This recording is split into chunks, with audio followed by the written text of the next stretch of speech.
சென்னை ஆழ்வார்பேட்டையில் உள்ள ஒரு வீட்டில் 35க்கும் மேற்பட்ட பழங்கால சிலைகள் பதுக்கி வைக்கப்பட்டிருந்ததை அடுத்து சிலை கடத்தல் தடுப்பு பிரிவு போலீசார் சோதனை மேற்கொண்டுள்ளனர். இதுகுறித்து சிலை கடத்தல் தடுப்பு பிரிவு டிஎஸ்பி சுந்தரத்திடம் எமது செய்தியாளர் கோகுல் மேற்கொண்ட நேர்காணலை பார்க்கலாம்.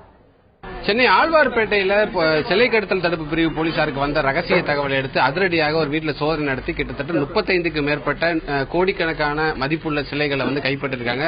அந்த சிலை கடத்தல் தடுப்பு பிரிவு டிஎஸ்பி நம்மிடம் இருக்கார். அவரிடமே இது குறித்து கேட்கலாம். சார், இப்ப இன்னைக்கு சோதனை நடத்திருக்கீங்க. இது எப்படி எந்த தகவலின் அடிப்படையில் சோதனை நடத்தப்பட்டிருக்கு? எவ்வளவு சிலைகள் இந்த சோதனையில் கைப்பற்றப்பட்டிருக்கு? ஏற்கனவே சிலை திருப்பவருக்கு தகவலி மூலம் எங்களுக்கு தகவல் கிடைக்கும். அதேபோல நேரத்துக்கு தகவல் எங்க ஐஜி சார் கிடைச்சிச்சு. அவங்க எனக்கு இன்ஸ்ட்ரக்ஷன் கொடுத்து பார்க்க சொன்னதுனால பார்க்கும்போது இங்கே சிலைகள் இருப்பது நான் தெரிஞ்சிச்சு. இங்கே சுற்றி வளைச்சி பிடிச்சி நாங்கள் எங்கள் பாட்டியோட வந்தேன். 3 சிலை, எனக்கு 2-3 சிலைகளும் 3 அக்யூஸ் அரெஸ்ட் பண்ணோம். தொடர்ந்து இங்கே நாங்கள் போலீஸ் வந்து போடணும். இந்த சிலைகளை யாரும் எடுத்து போனோம். இன்னைக்கு காலையில் திருப்பி ஐஜி தலைமையில் மீதி உள்ள சிலைகள் பார்க்கும்போது 35க்கும் மேற்பட்ட சிலைகள் ஆண்டி கார்டல்ஸ் என்னென்ன மாதிரியான சிலைகள் கைப்பற்றப்பட்டிருக்கு? எவ்வளவு வேல்யூ சார்? அந்த குற்றவாளிகளுக்கான பின்னணியை பத்தி சொல்லுங்க. பின்னணி இது எக்ஸ்போர்ட் பண்ணதான். இப்போ இது வெளியில ஏற்றுமதி செய்யக்கூடியதுக்காக இவங்க வச்சிருக்காங்க. வேல்யூ சொல்ல முடியாது. ஆண்டி கார்டுனால அது வேல்யூ சொல்ல முடியாது. மொத்தம் இந்த குற்றவாளியோட பின்னணி யார் சார்? தீனதயாளன்கிறதா இந்த வீட்டோட ஓனர். அவருடைய பின்னணி என்ன?